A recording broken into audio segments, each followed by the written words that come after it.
Disclaimer, ये anime हमारा नहीं है, हमने इसे सिर्फ एक्सप्लेन किया है।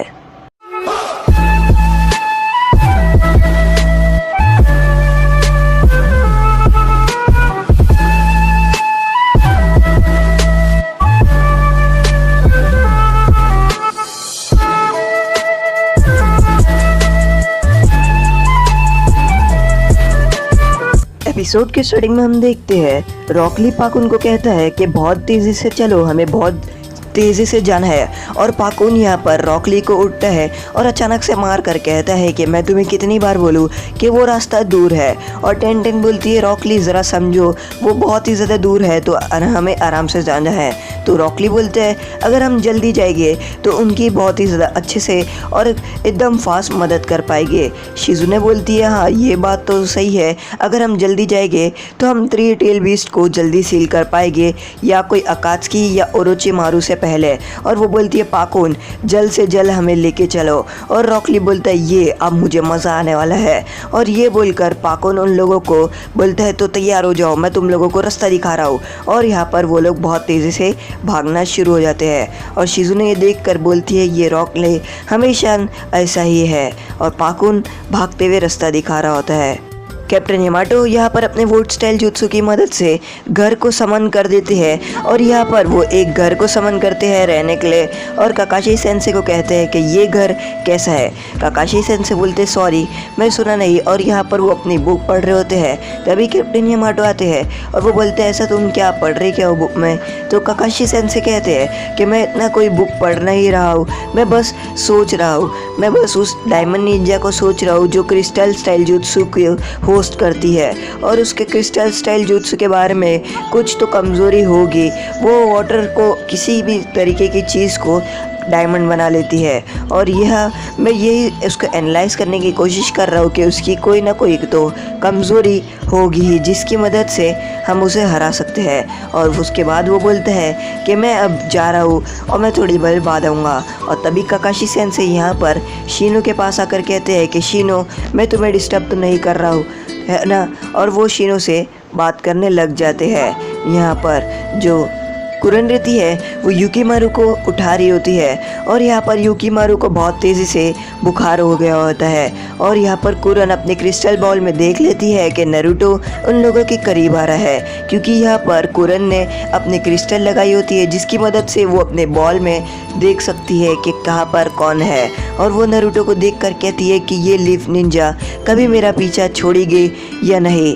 यहाँ पर कीबा और सोकरा यहाँ पर पहरेदारी दे रहे होते हैं, तभी वहाँ पर जो साई रहता है वो वहाँ पर आ जाता है। और वो बोलता है कि नारुतो को तुमने देखा। तो सोकरा कहती है कि नारुतो तो उधर ही है। साई बोलता है नहीं, नारुतो बहुत देर से कहीं पर गायब है। और ये सुनकर सोकरा समझ जाती है कि नारुतो चले गया है युकीमारू को बचाने। यहाँ पर नारुतो आ रहा होता है और वो ढूंढ रहा होता है आखिर युकीमारू कहाँ है। तभी वहाँ पर सामने से कुरन आती है और वो नारुतो के ऊपर अपने क्रिस्टल स्टाइल जुत्सु की मदद से हमला कर देती है। यहाँ पर नारुतो उससे लड़ रहा होता है और जो कुरन रहती है वो अपने क्रिस्टल की मदद से नारुतो से लड़ रही होती है। और नारुतो कुरन का ही क्रिस्टल उठा के उससे लड़ रहा होता है, पर जो कुरन रहती है वो अपने क्रिस्टल को तोड़ देती है। और वो बोलती है तुम यहाँ पर काहे के लिए आए हो। तो नारुतो कहता है मैं यहाँ पर युकीमारू को बचाने आया हूँ और उसको बचा कर लेके ही जाऊँगा। तो वो कहती है युकीमारू को तुम क्यों बचाना चाहती हो जबकि युकीमारू तुम्हारे पास आता ही नहीं है। और यहाँ पर युकीमारू को होश आ जाता है।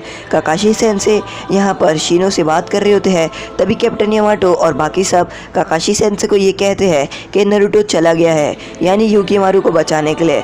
तो काकाशी सेंसे कहते हैं कि फ़ौरन नारुतो को ढूंढने के लिए निकलो, वरना हमें बहुत ज़्यादा देर हो जाएगी और उसको हमें जल्द से जल्द ढूंढना होगा।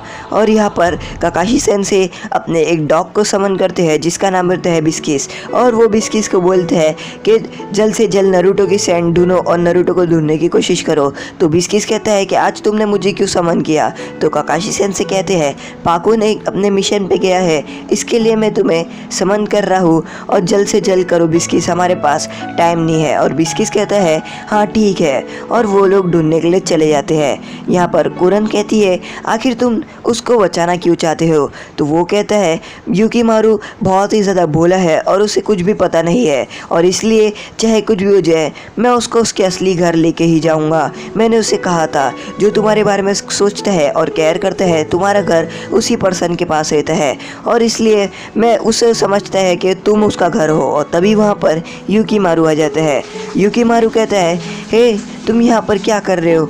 ये देखो मैं तुम्हें बताना चाहता था ना कि कोई है जो मेरे बारे में सोचता था, वो यही है। और नारुतो बोलता है कि नहीं ऐसा नहीं हो सकता।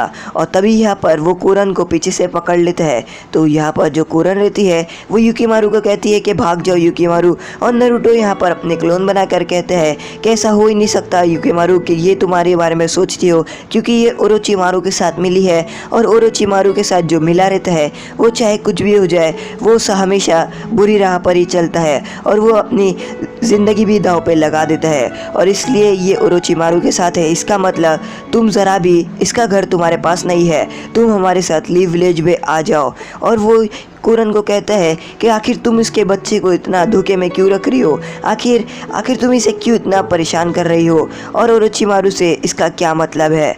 और कुरन कहती है कि तुम्हें इससे क्या। और ये बोलकर अचानक से जो कुरन रहती है वो अपना हमला करती है और तभी जो कुरन रहती है जो बड़ा निंजा रहता है वो वहाँ पर पहुँच जाता है और नारुतो के क्लोन को मारना शुरू कर देता है। यहाँ पर नारुतो अपना हाथ रख रहा होता है और वो बड़ा सा निंजा वहाँ पर पहुँच जाता है।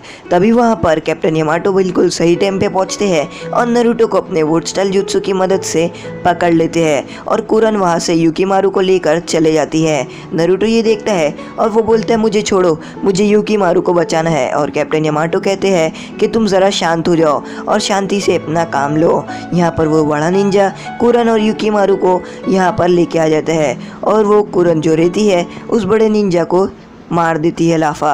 और वो बोलती है कि आके तुमने मुझे ऐसा बिना बोले उठा के क्यों लेके आया, मुझे उससे सबक सिखाना था, वो अगर वापस से आया तो मैं उसे छोड़ूंगा नहीं। और वो नारुतो के बारे में सोच रही होती है कि वो कहता है कि तुम बहुत ज़्यादा बुरी हो।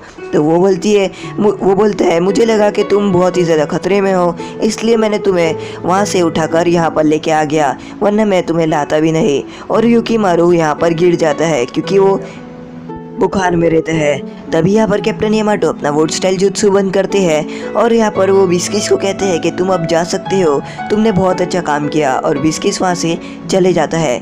नारुतो यहाँ पर बैठा होता है और तभी कैप्टन यामाटो उसकी तरफ बढ़ते हैं और कहते हैं कि तुम उस लड़के को बचाना क्यों चाहते हो आखिर, और आखिर क्या बात है, अगर तुम अभी कुछ भी करते तो हम सब खतरे में आ जाते, तुमने आखिर ऐसा कदम क्यों उठाया। तो तभी काकाशी सेंसे आते हैं और वो कहते हैं तुम्हें ऐसा नहीं करना चाहिए था, तुम्हें अगर उस लड़की को बचाना था तो हमारी टीम के साथ आना चाहिए था। तुम अगर अब अकेले आए और अगर तुम्हें अभी कुछ हो जाता तो तुम्हें क्या होता, हम कुछ नहीं कर पाते तुम्हें बचाने के लिए। और इसलिए मैं तुम्हें कह रहा हूँ कि तुम अगर कुछ ऐसा रिया तो पहले हमें बताओ और उसके बाद यहाँ पर आना। और तभी यहाँ पर कुरन और यूकीमारू वहाँ से जा रहे होते हैं कहीं पर दूर। और तभी जो बड़ा निंजा रहता है और कुरन रहते हैं वो लोग उसी रास्ते पे पहुँच जाते हैं जहाँ पर वो लोग का अड्डा रहता है। और तभी रेंजी कुरन के पास आता है और वो बोलता है कि क्या हुआ था, तुम आखिर कहाँ गायब हो गई थी। और तभी वो काबूटो रहता है, उसके बाद वो आता है और काबूटो कहता है कि ये बहुत ही ज़्यादा बीमार लग रहा है, इसे उतारो। तो कुरन कहती है कि नहीं, तुम इसे नहीं कर सकते कुछ भी, क्योंकि ये अभी बिल्कुल बीमारी की हालत में है और ये बहुत ही ज़्यादा कमज़ोर भी हो चुका है। और यहाँ पर जो रेंजी का बर्ड रहता है वो यहाँ पर बैठकर सब कुछ देख रहा होता है। तभी काकाशी सेंसे नारुतो को कहते हैं कि उस लड़के के बारे में मुझे सब कुछ बताओ कि आखिर है क्या। और नारुतो काकाशी सेंसे को सब कुछ बताता है कि आखिर उसके बारे में है क्या। और वो 3 टेल बीस्ट को सील कर रहा है और उसके बाद उसने वो हॉट स्प्रिंग में उससे मिला था और वो सभी कुछ काकाशी सेंसे को बता देते हैं। काकाशी सेंसे कहते हैं कि 3 टेल बीस्ट को सील करना नामुमकिन है, आखिर वो 3 टेल बीस्ट को कंट्रोल कैसा कर सकता है। और नारुतो बोलता है मुझे नहीं पता, मुझे बस उसे बचाना है। तभी नारुतो को एक चिल्लाने की आवाज़ आती है जिसकी वजह से ऊपर देखता है और वो सौकरा रहती है जो नारुतो चिल्लाते हुए उसके ऊपर से आ रही होती है और वो नारुतो के ऊपर जंप मार देती है और उसको ज़मीन में लेके गिर जाती है और यहाँ पर जो साई रहता है वो उसको अपनी चील से बैठकर छोड़ा होता है। और तभी यहाँ पर नारुतो का हालत बहुत ही ज़्यादा बुरी रहती है और वो बोलता है मुझे माफ़ कर दो। साकुरा काकाशी सेंसे को कहती है कि मैंने उसे अच्छे से सबक सिखा दिया और वो कभी ऐसा भागेगा नहीं। काबूटो यहाँ पर बोलता है कि तुम इसे रख दो और यहाँ से चले जाओ। कुरन कहती है कि उसकी हालत बहुत ज़्यादा ख़राब है क्योंकि तुमने उसे बहुत ज़्यादा दवाई का डोज दिया था। तो काबूटो बोलता है तुम्हें इतने बारे में उसे क्यों लग रहा है, तुम्हें उसकी कोई बात या कुछ ऐसा है। और वो बोलता है तुम भूल गई ओरोचिमारू का मकसद क्या है, हमें थ्री टेल बीस्ट को सील करना है, हमें इस बच्चे से कोई लेना देना है ही नहीं। पहली बात तो तुम इस बच्चे के साथ इतना क्यों रह रहे हो, मुझे लगता है कि कुछ और बात है। और तभी यहाँ पर काबूटो जो रहते हैं वो कुरन को भड़का देता है। तो कुरन जो काबूटो रहते हैं उसके गले पे अपना क्रिस्टल रख के कहती है कि मैं तुमसे कोई ऑर्डर नहीं लूँगी और तुमसे कोई सुनना नहीं चाहूँगी। अगर तुमने और भी कुछ किया और बोलने की किया तो तुम्हें यहाँ ही मार दूँगी जान से। और काबूटो बोलते हैं शांत हो जाओ, तुम इतना अपना बुरा क्यों लगा रही हो। और तभी यहाँ पर वो सभी निंजा खड़े होते हैं और वो बोलते हैं कि चलो हमें जाना है। और कुरन कहती है कि हमें जाना है वापस से अपने मिशन के लिए जो हमारा मिशन था। और रेंजी यहाँ पर कुरन के पास आता है और कहते हैं तो कुरन तुम्हें उस बच्चे की कुछ ज़्यादा ही फिक्र है, मैं देख रहा हूँ कि तुम उस बच्चे की ज़्यादा ही फिक्र लगा रही हो। और साकुरा रहती है वो नारुतो को कहती है एक खुशखबरी है, लोग हमें बचाने आ रहे हैं। और तभी यहाँ पर नारुतो दरवाज़ा खोलता है और वो बोलता है ये क्या, ये हमें बचाएगा पाकुन। और तभी सामने रॉक ली कहता है कि हम भी आए हैं नारुतो, ज़रा सामने तो देखो। जिसको देखकर नारुतो बहुत ज़्यादा खुश हो जाता है।